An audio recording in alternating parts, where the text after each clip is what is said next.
Enough is what we're saying.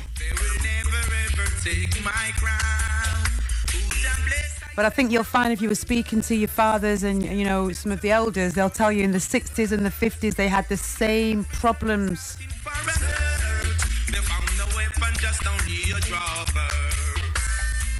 In touch with the community 24/7. Space 90.1 FM. Do we need controlling? I mean, is it, you know, or do you think it's more to do with the fact they just don't want you in town in their clubs? Yeah, I think it's down to that. Because that's been going on forever and a day. Forever, since day one, and it is down to that. But obviously they try and make it look nice. Over it and make it sound like it isn't. Yeah. But we all know it is.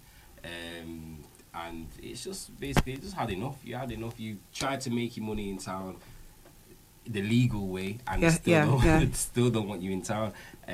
Obviously, we have had a few years where maybe the people from certain areas have caused some problems in and around town. But that happens everywhere. I mean, every week there's someone smashing a glass, weeing up the wall, vomiting outside, fighting the mate. So that happens on a regular basis in town, doesn't it? But it's still the ethnic minority, I'd say, the Caribbean community that are still getting the blunt of it. Young black Caribbean boys. Let's just say it. Let's say it. Just say it like that. Okay.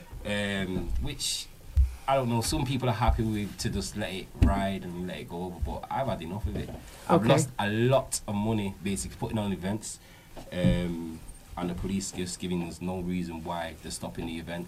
I think one stupid reason was they're not allowed R&B music in the club. Oh, come on now. License, it says R&B music, and when you look across the road, there's an R&B event going on, but it's different type of people going into them events. Yeah. So when you see people from Moss Side, Fallowfield, Hume, Rusholme, Old Trafford, Stretford going into a venue, that's a problem venue because black people are in that venue, basically. There's a lot of black people going in there. We may not be able to control them. We feel intimidated by them, kind of thing. So let's just call it a night and take it off and let the promoter. So regardless of how much money you've spent, regardless if people have bought tickets, they just are closing these. They don't care if you bought tickets, if you spent £200, £500 on a new dress or a pair of shoes. They don't care. They literally just tell you, no, see you later, you're not coming in. Can I bring you in at because you're a bouncer. You do bouncing at some of these events, and you obviously probably will witness on the other side where young people are in the right gear, they're ready to go, they've bought their tickets in line, and then called out by the bouncers, sorry mate, not tonight. What's absolutely, you see it a lot, and it poses a problem for me because I'm ethically working, I'm working on that place, so it's like I am part of that, you know. But recently I've been working on the warehouse project, and it was there that really opened my eyes to what's going on. Do you know what I mean? Because a lot of the young guys from the community that I know, who were brought with and look after and known them from a long time, and so you know they're respectable, good youths, you know good youths. You know what I mean? They come in and they either don't get in, or they're getting totally scrutinised.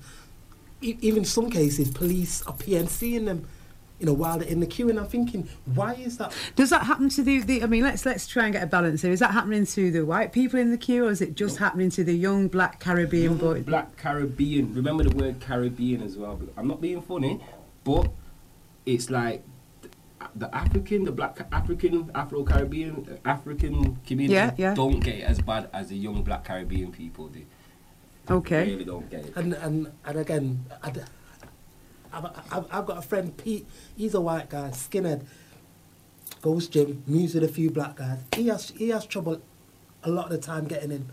Like I say, either pressuring him, giving him full search, or he just don't get in. And I just think it's not. And do you think that's because of the company that he keeps? Maybe because his company that he keeps. Maybe because, you know, he looks a little bit aggressive.